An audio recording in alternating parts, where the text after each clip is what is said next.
Yes, the name of the show is Locked on Buckeyes, and that's not going anywhere. But today and throughout the rest of the week, we're going to try to transition just a tad and add a little wrinkle to the show. Locked on Buckeyes will be occasionally named Locked on CJ Stroud because that boy looked good. Here with me today on a Tuesday, it's Mo Murphy from the Off the Ball Network, as we're going to talk about CJ Stroud, how he looked after a week off. And let me tell you, he impressed me. Yeah, I mean, first.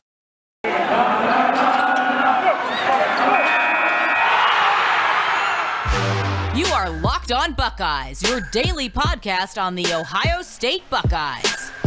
Part of the Locked On Podcast Network, your team every day.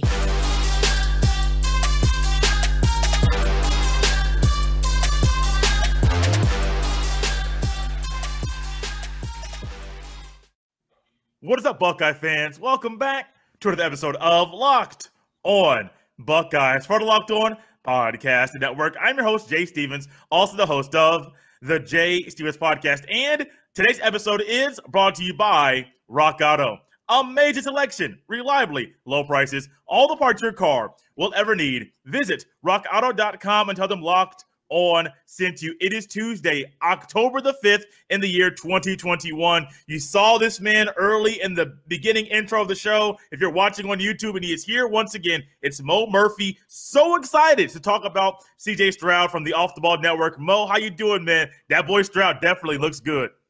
Hey, I'm good. I mean, Ohio State has looked better and better each week over the past 2 weeks. CJ Stroud got his week off.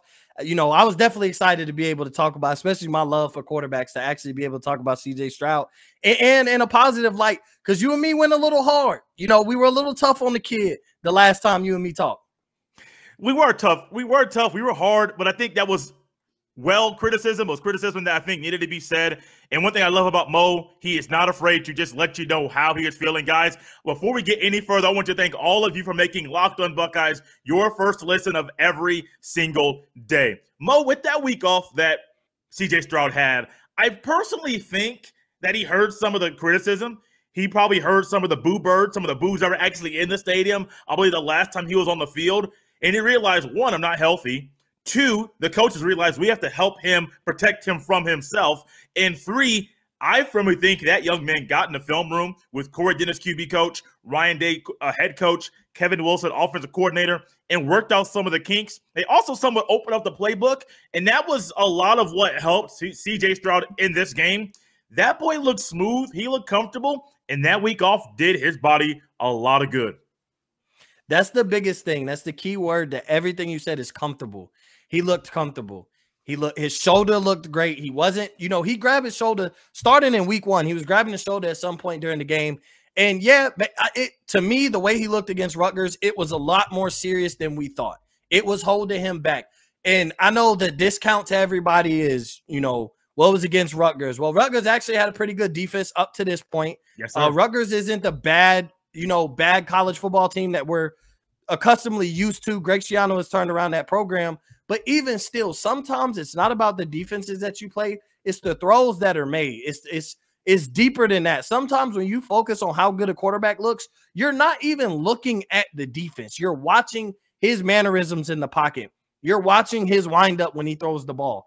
That's the biggest thing with watching a quarterback. It's not always about who's on the opposite side of the field. It's about the mechanics while making the throw. It's a lot deeper than that when you're watching a quarterback. So if anybody wants to take credit away from what he did and say he didn't look that great, or anybody will look that great against Rutgers, I'd want you to go back, watch CJ Stroud in the pocket, and just watch everything about him throughout that game and focus your eyes off the defense. Focus on what happens after. Don't even focus on what happens after he releases the ball.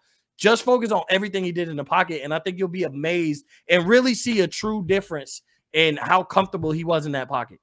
Mo, honestly, one of the best things that I looked at with him in this game, coming back after missing the Akron game, he's coming up against a Rutgers team that is really, really improved, that's physical, and that Ohio State dominated and really imposed their will upon.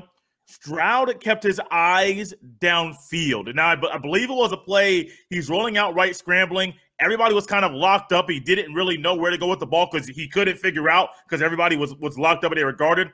All of a sudden, he keeps going. He keeps going. He keeps going. He's to the sideline, bro, but he's still keeping his eyes downfield. I believe he hit Chris Olave on that catch on the sidelines. 1 foot was in. They had to review it. I thought it was pretty clear during regulation, but they still had to review it. So be it. They had to do their due diligence. But that one play stood out to me because his eyes stayed downfield.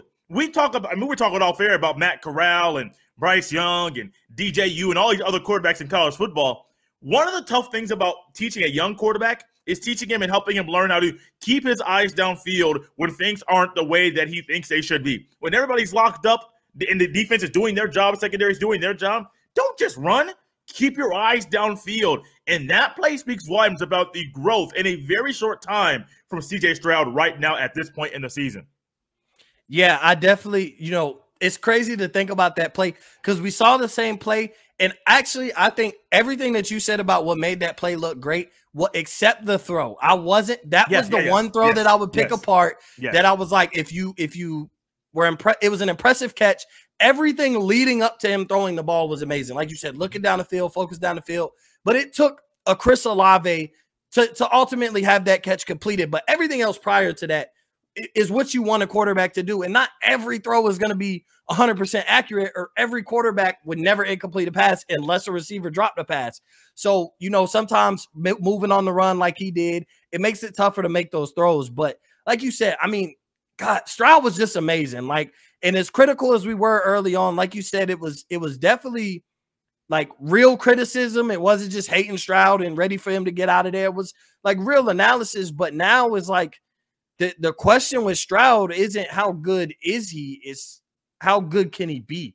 I think that's the biggest question with Stroud is like, okay, if he plays like this, he's really good.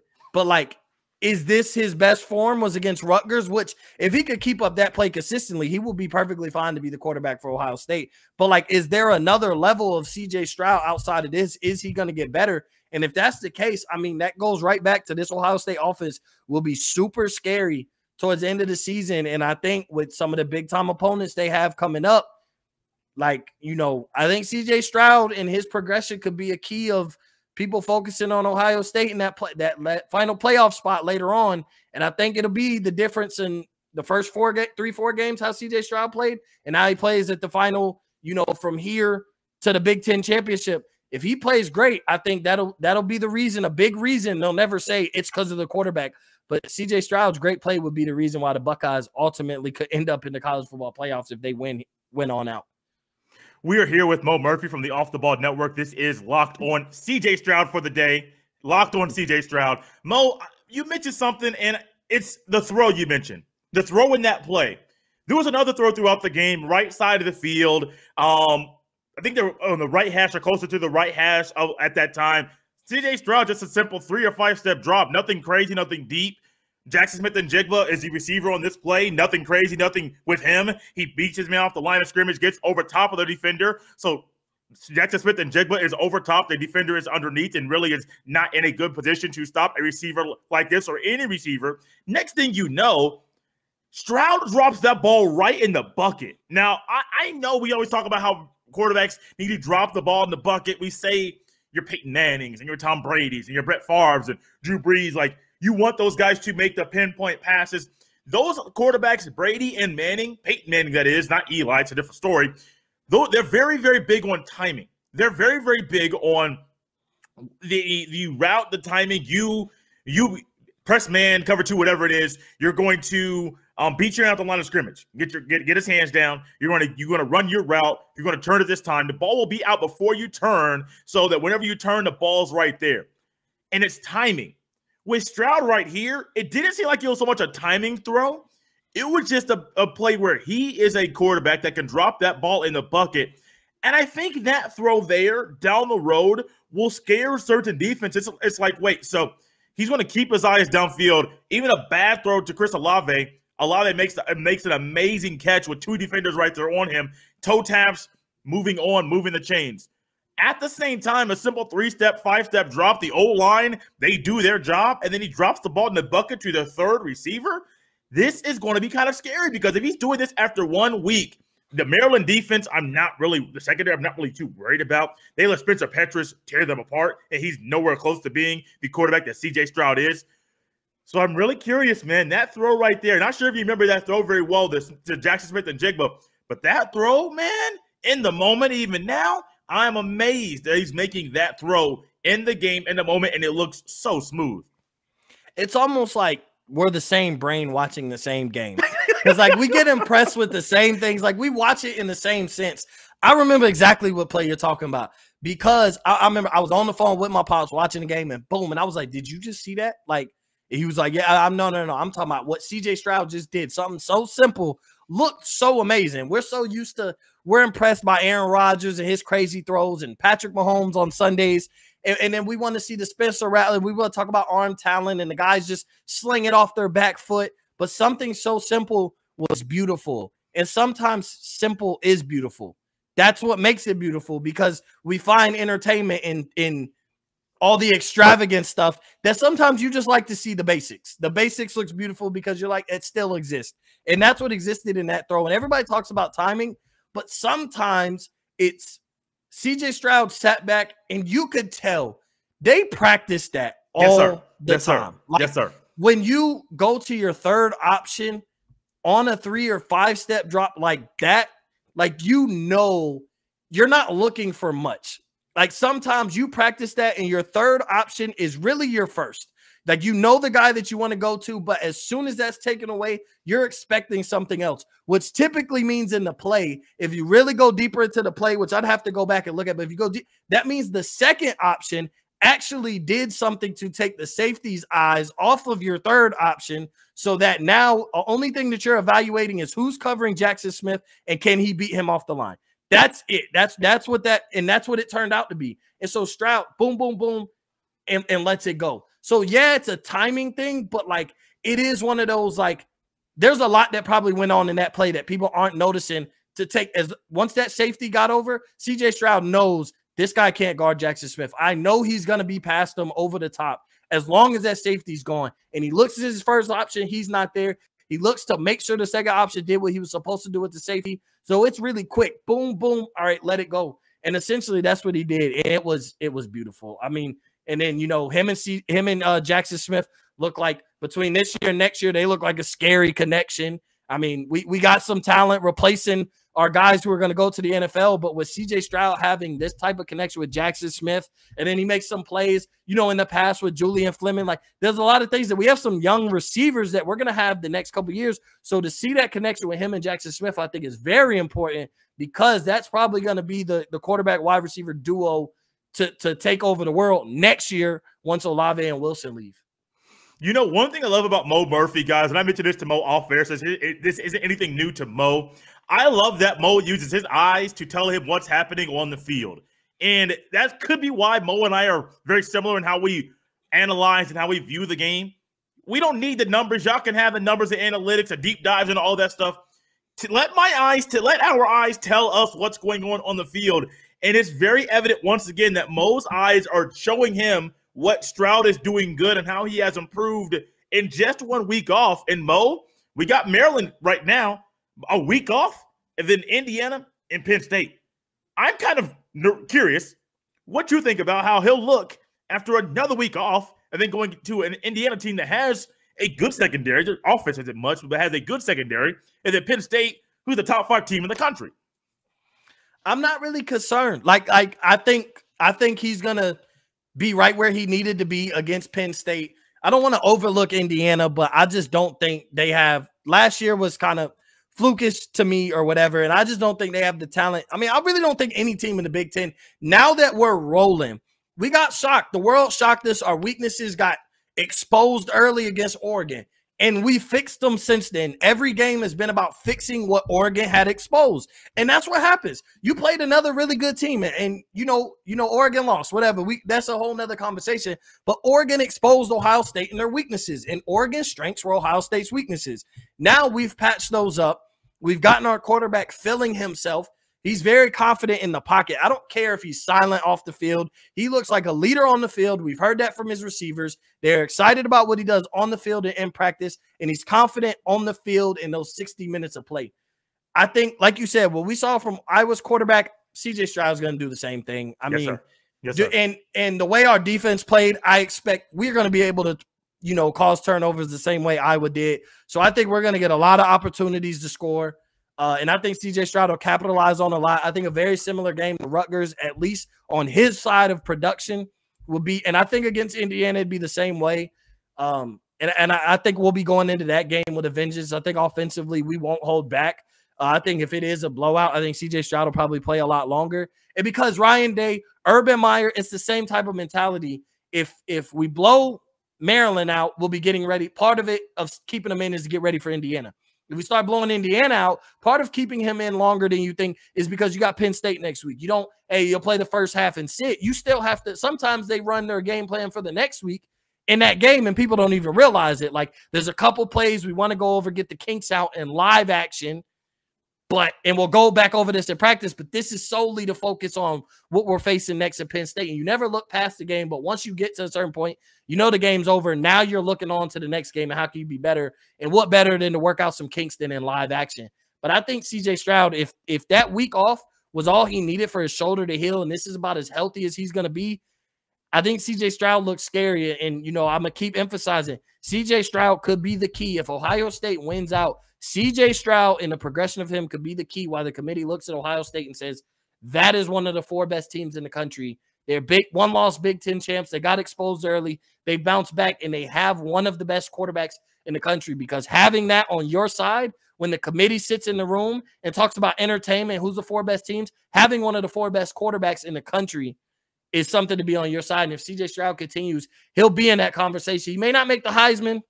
There's a lot of other great players on both sides of the ball. He may not be one of the top 2 quarterbacks. It might be a Bryce Young and Matt Corral ceremony with maybe a Thibodeau or somebody else, but he could be considered one of the top 4 quarterbacks, especially with, like we talked about, the lack of outstanding quarterback play throughout college football this year.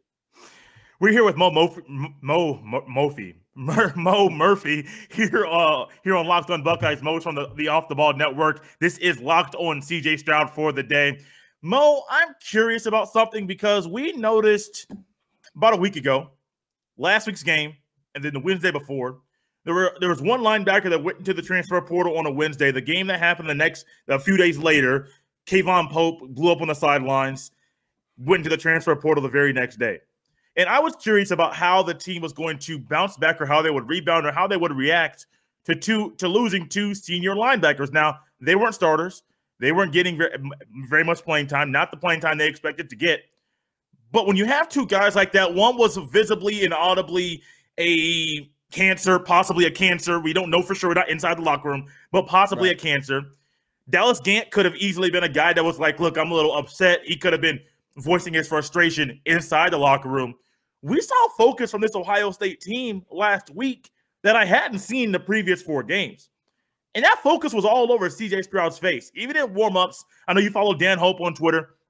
He was tweeting out videos. Another guy that works for him at 11 Warriors was sharing pictures and videos. Stroud looked focused, bro. I talked about this after the show and the post-game show. His focus, the team's focus, I wonder how much more focused they were after losing 2 guys, 2 senior linebackers. And they're like, look, okay, it's early in the season. These guys are disgruntled. We can't let this mess us up. We can't let us not seize the day and seize the moment that's right in front of us. We have an opportunity to shock the world. We have an opportunity to turn heads. 2 50-point games back. I don't care if it's accurate or not. You're scoring 50 points in college football. That ain't easy. Not everybody does that.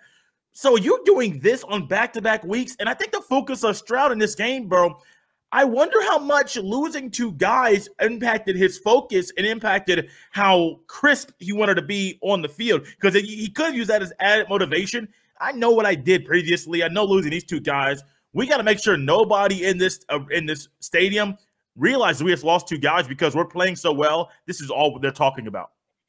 So I've noticed the same thing, and here's what I would say. I would love to be a fly on the wall in the conversation between him and Ryan Day these past couple of weeks, because the focus of the team, that's all on coaching. First off, like, that is a coach who was like, listen, a lot of outside noise surrounds Ohio State a lot. And what was Tressel good at and Urban Meyer good at, and keeping those guys going, keeping the championship mentality going. Guys, y'all know the stakes when it's at Ohio State, and they pitch that preseason. They pitch that in the spring. They pitch that to new recruits. They pitch that when it's time for you. Hey, when you're trying to convince you Ohio State, there's a standard. But I would love to have been a fly on the wall when Ryan Day met with CJ Stroud, because having been in that position before where you're the quarterback and you had a bad game or people aren't loving the production that you're producing, and what the coaches typically say in a private conversation between them and probably the offensive coordinator and the quarterback is they'll be bluntly honest. This is on you, not the loss, not anything, but what are you going to do about it? You know what's being said. You hear it. You be on social media, especially now. Social media is a big thing, and we know you see this. But, like, what are you going to do about it? And what can we help you do better? And so it's almost like a self-evaluation thing between coach and quarterback. And we know how Ryan Day is a great offensive mind anyway. So I think whatever kind of meeting they had and whatever kind of relationship and conversations they've had in the past few weeks had everything to do with that, especially not only having you want more out of your quarterback, but you also are grooming him to be a leader. Your quarterback is the leader of your team. He has a captain that was established in spring, that was established in camp. Like, people value CJ Stroud, and that has everything to do, I think, a lot to do with the quarterback and coach relationship. And so I think anything that Ryan Day, and it'll never come out. Those type of conversations are private. They never even hint towards the fact that anything they said impacted the player, and the player usually never might slip and say something, but they'll never say much about what was said behind closed doors. But I feel like whatever private conversation they had, and if it ever comes out 20, 30 years from now, when people start reflecting like we see people do, I'd love to know. But I think whatever they have going on right now has everything to do with the focus on CJ Stroud. Last question for you. Could they have used that focus and those two absences or those two departures from the team as a way to, I mentioned it earlier, but as a way to not just motivate themselves, but to put fear into the opponents that are in the rest of their schedule down the road? Because you got Michigan, you got Michigan State, who I'm not laughing at, I'm not looking past. They look really good. You got Penn State, you got Indiana, you got Maryland coming up. Talaya can possibly wants to have a bounce-back game. Could this team use those two departures, use that focus after last week's game to put fear in their future opponents? Yeah, I mean, sometimes when guys quit on you, you take that personal. Like, as a teammate, like they not only see it's a brotherhood when you're a team. So when you're a team, especially at Ohio State, everybody talks about that, and people were talking about questioning whether Ryan Day had ruined the brotherhood or whatever. But when guys quit on you, you take that personal, because not only Pope throwing a fit. It had to have been the fact he felt like he was better than the guy in front of him and he should have been playing. So now he throws a fit. So now what's your goal as that linebacker is, I have to show him, like, I got to show the world that Pope was wrong, I'm better, and he shouldn't have been in. Because that's essentially what it was about. These guys weren't getting playing time. They felt like they could be used elsewhere. And now you're looking at the guys ahead of them like, well, he was so angry. Was it him? Like, is he better? That's the key thing here. So I think they're going to use it as motivation. And the season isn't over. That's another thing. Yes, sir. You're seeing Ohio State get better on both sides of the ball. Obviously, this is locked on CJ Stroud, and we know I expect him to be great. Like, I expect him to maybe he makes the trip and maybe it's too late for that because of missing a week or whatever. But I expect him to look like a Heisman quarterback, at least a Heisman favorite going into next year. And this defense,